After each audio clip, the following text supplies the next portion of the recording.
Welcome to the Wise Women Collective Show. Join hosts Lynn Schuessler Williams, Hartman, and Brooke Haynes with their inspiring guests for conversations that fuel personal growth, career success, and community impact. Tune in to connect and amplify your power, because when women rise, the world follows. Hi, everyone. Lynn Schuessler Williams and Holly Hartman and Brooke Haynes are here with Wise Women Collective Radio. We are so excited to have you with us. Welcome, Holly. Welcome, Brooke. Yeah, so today we have we're going to talk about something today that is going to get us going. So y'all just buckle up, be here with us. So we were having a conversation earlier, and Holly, I'm going to start with you because this one really lit Holly up. This idea that niche or whatever you call that word is a nasty word. Like, what's the thing it triggered? What thought is it that word triggers in you, Holly? Oh man, so this is Holly Hartman here talking. I literally get like a physical response. I've worked with lots of different coaches and I've heard this across the board that niche is like the way to do it. Like you have to niche down, and I call it niche, and which means to niche would mean to be like really hyper focused in one particular area. Like especially if you're a business coach or certain areas of marketing, they use this term niche, and it really just means that you have like a focus in a certain area. Well, I'm a multi-passionate and I'm also neurodivergent. So I'm not just your typical multi-passionate. Like I have a wide variety, and every woman on this stage right now is not your typical multi-passionate either. We all do lots of different things because it's the thing that brings us joy. So when I hear niche, it is the opposite of joy to me. It's saying crap. It's saying blocked. It's saying you can't be your full holistic self, the full spectrum of all of your personality if you niche. And so I have and I get it from a business standpoint that you don't want to confuse the people that are trying to buy from you, but from my internal being, it goes absolutely against everything that I value. And so that's why I have a full on physical response, and I almost shut out. If somebody leads with, you need to niche, I'm like, nah, they're not my people. Right. If you need to niche, you're not my people. I'm already shut down. Like, I don't know what value you're going to give me. You got to show me how I can be my full self and also excel, because there are people out there that do. And so that's what shows up for me. Yeah, I hear you so much, and I get why that is. You know, I used to have a friend who both of you know, who some coach told them to niche till it hurts, right? That was some marketing coach. And I get why they said that, right? As somebody who had over a decade as a sales coach, I get it, right? The sales conversation is so much easier if the marketing has set you up to talk about one thing instead of 50 things. And most of us are not in that kind of selling anyway. And so we have a lot going on. Every woman on this platform right here has multiple things going on. And it is, it's one of those myths, I think, in business that gets perpetuated. I would say it's programming, right? We've been programmed as solopreneurs to think, oh, you have to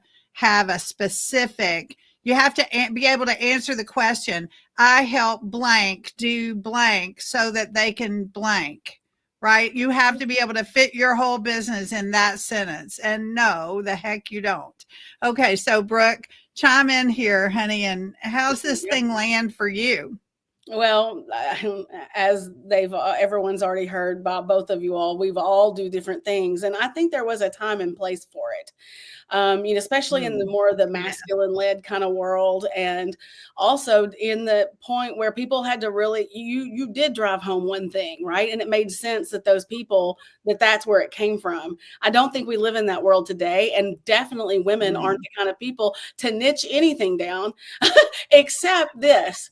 When it comes to writing a piece, so that blog, I do believe if you have something in mind in that blog, in that post, in that piece of content, the better off you have, the better off I have dialed into my message so much, the better that message is received.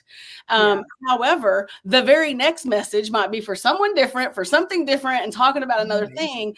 And that's where they used to say, people are going to be confused at who you are. And I'm like, well, they'll always be confused at who I am, but they can show up and decide which part of me they want to collaborate with, which part of me they want to work with, which part of me do they want to get support from, because I'm like a star. And when somebody, and I feel like all these things I do are like different star beams coming out from me and different points. And as soon as someone says, release, niche down or pick something and focus on it, and you clip my little star beams, I start to die inside. So I guess people are just going to have to figure out what part of me they're going to, I don't, that's what tends to happen now, is I tend to, they show up and then they figure out, which part of me do they resonate with when it comes to what I do in the world.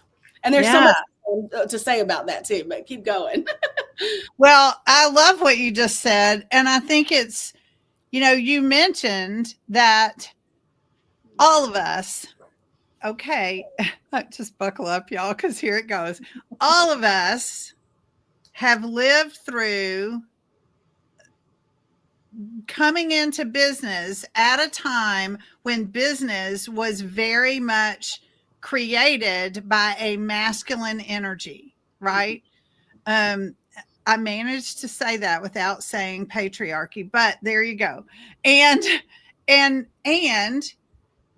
what we live in today is is governed much more by a feminine power model for us, right?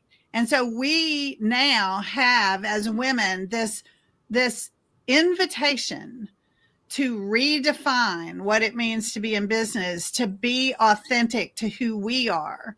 And, there are lots of rabbit holes to go down there. There are lots of ways that stereotypes of people programming around what's it mean to be masculine, what's it mean to be feminine, all of that. We don't have to go into all those rabbit holes to just say we are standing up for this ability to have choices and to be all. I love what Holly said about my whole self gets to be out there. And, all three of us have people say to us, I'm sure you do as much as I do, I can't keep up with you, or wow, you're really busy, right? What was yours, Brooke? How do you do it all? How do you do it all? And, I want to say to them, I have no requirement for you to keep up with me. I have no requirement for you to do however many things I do. What I encourage, and the perfect thought I hold for every person listening to this is that you get to do all the things that are yours authentically to do. Doesn't mean you have to be multi-passionate. You can have one thing, and I'm thrilled for you to have that one thing if that's your thing, right? But to think that those of us who don't have just one thing have to niche down to it is just, it's not fun, is it? So if somebody were looking at their own business, I know we have a lot of listeners who are solopreneur women. And if they're thinking about their own business and they're thinking about their promotions and their marketing and what they do in a given week and things like that, do either of you have a piece of advice you'd like to give them about just how to think about that and that sort of thing? Yeah, I do. So there is, I also want to be honest that it can get overwhelming. So there is this idea that, just because you're multi-passionate and you say, yes, I am that, or yes, I don't want to niche, it isn't easy necessarily either. Right. It does mean so online, you may have a page that is specifically niche to one of your things. And then you have another page that is specifically niche to another page. Having all of them in one page may be too confusing for your consumer, but it doesn't mean you can't do all those things. But it does mean you may have to do more work. Now, like what Lynn just shared, it made me think of when people ask me that question, or they say that to me often, the same concept of how do you do everything? My response is it doesn't feel like a lot because all these things bring me joy, and it is my passion work. And I think that the other factor that you mentioned that made me think is the masculine energy is typically more money driven. I am heart-centered, heart-led, servant heart leadership, multi-passionate. I'm not led by the money, although it is nice to have that profit that comes from your purpose. And I do that too, but that's not the driver. That's why multi-passionism, the being able to live in my joy is my currency, is my payment, is the thing that brings me joy and allows me to live in a space where I'm not fully niched down. So it's a yes and, right? We do need to niche to a certain degree, right? Because it does make a bigger impact for the people that we're being called to serve, but it may mean that you have multiple niches to be able to show up. Yes. Or it could be that you have a thread that connects it all, that then it makes sense to put it all under one roof or one umbrella or one thread that brings it together. And that's another way to do it. So for me, I think the question was in business, how does that show up? My encouragement is to go, what are all my passions? And then how do they link up, or what's the thread that connects them, or how do they connect, and really find that, and that be your bigger platform to kind of stand on, and everything else gets to coexist is the thoughts that I have. Mm-hmm. I love that. Brooke, were you going to say something? Yeah, I was, and I just got so lost in all that she was saying. But yes, let me revisit to before I was on the journey of Holly here. Yes, it is hard. And another thing, it can be hard. And another thing is people can also miss what you do. It might not always be clear and confusing. And sometimes when you work so hard and you find out that the person that's in the room with you all the time didn't know you did this thing and they went somewhere else, it might be a little like, how did you not know? Well, because you do everything else they didn't know. And if we're doing this because we've just said this is a feminine way, and if we step into our divine feminine, we have to know that it is all divinely led too. So if that person didn't know you did that, that's going to be okay. If that person went to someone else, that's going to be okay. And it's not designed for everyone. Sometimes it brings me relief to think, oh, if I only had one thing I had to do, how good could I be? But then my soul will die. And then there's also this other thing that not everybody's built like this. So I don't think, for me, my message is not, this is the new way everybody must go. It is, this is a way. And it tends to be females that run this way. And so there is also great inspiration, and also, for me, respect out of people who do know and can niche down. And sometimes when I lose that person to someone else, I might say, "Ooh, if only I had been talking about that little more." However, I also then step back into my wise self, the one that's leading this game, and know that everything is unfolding as it should. Yeah, absolutely. And I want to go back to something Holly said too about the seeing the thread that connects everything that we do, seeing how they fit together, that sort of thing.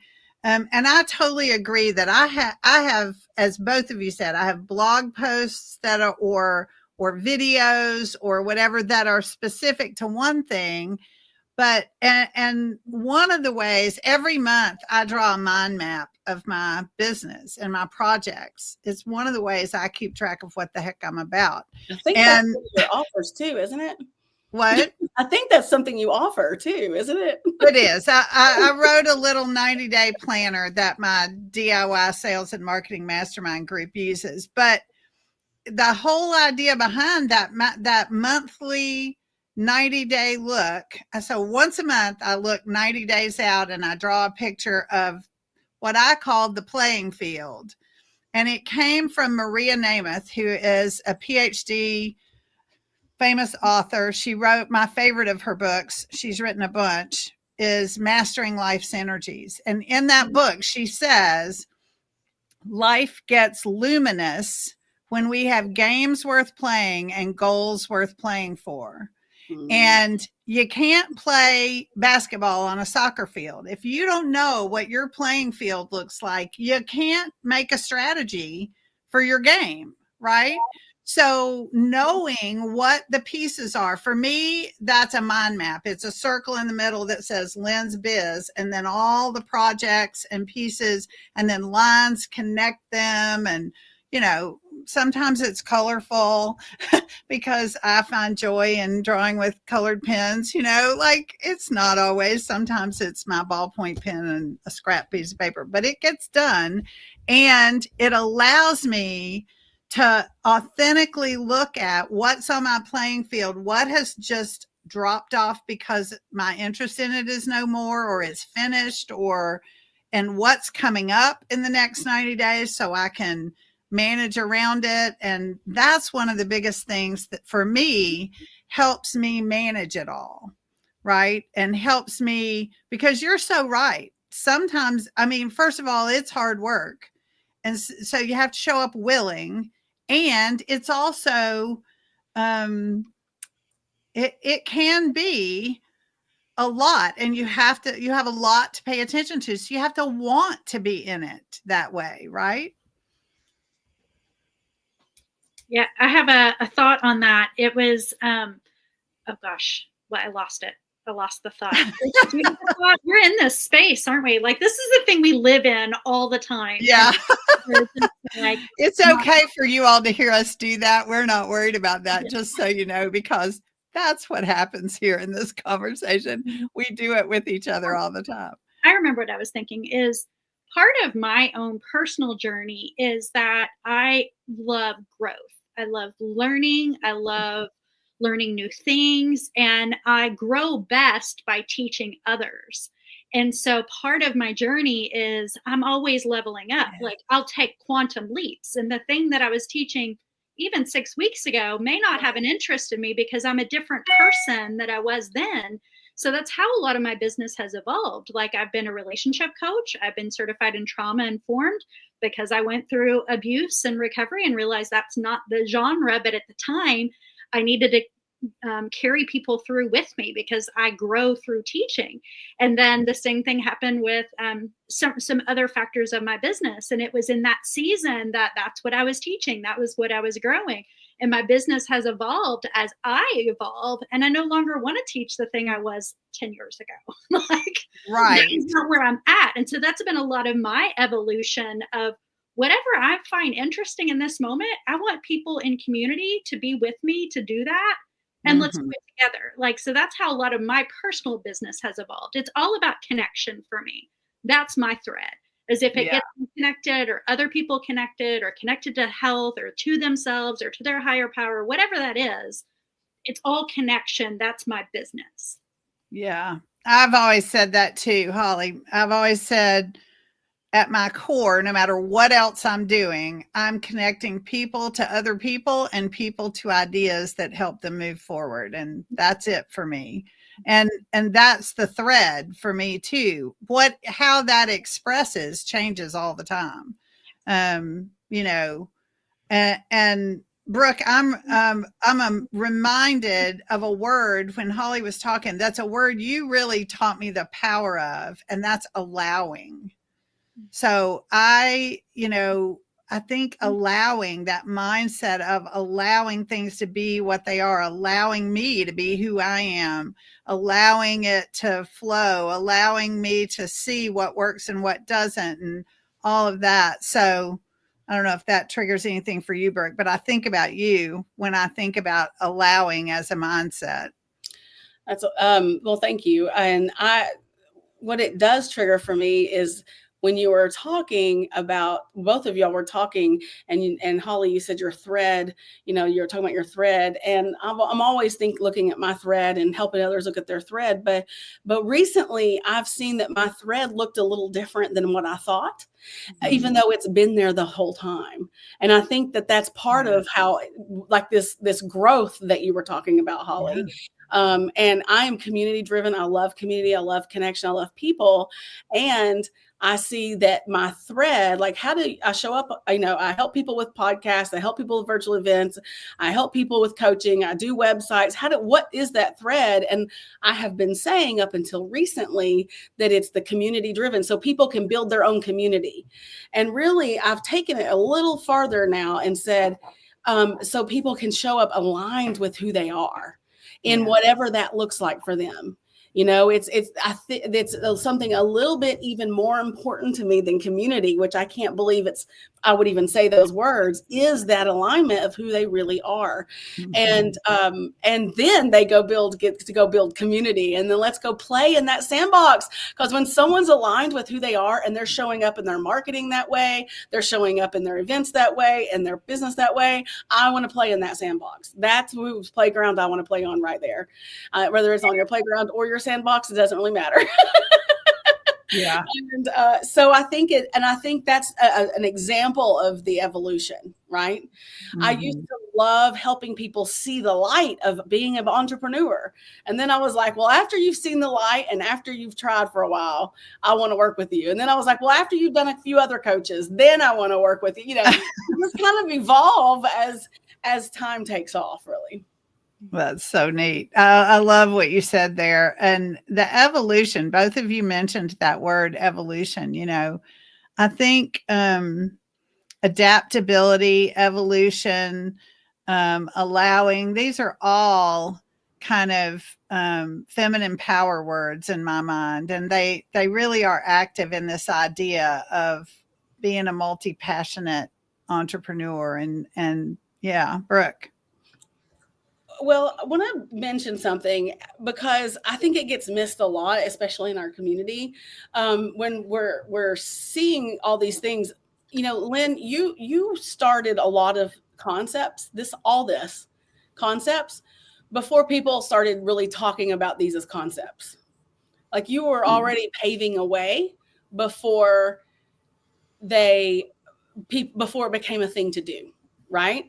So I would just like to say that as you have evolved, and you have actually paved a path and led a way for people to show up in collaboration, in connection, in allowing to be themselves, and all of those things. So I don't want it to go unsaid or unspoken or unacknowledged, because you don't get that acknowledgement a lot. But I'm here to say that I know that's what you've been doing. You've been paving this path for a very long time. Well, thank you. That's an honor for you to say that, and it feels really good. And both of you are here because both of you do that too, right? Like, that's how the three of us got together, is, we recognized something in each other, that was that.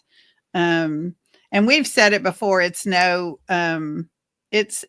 secret that I'm a little bit older than these other two. And I love that, part of this evolution and part of learning and growth, Holly, that you were talking about.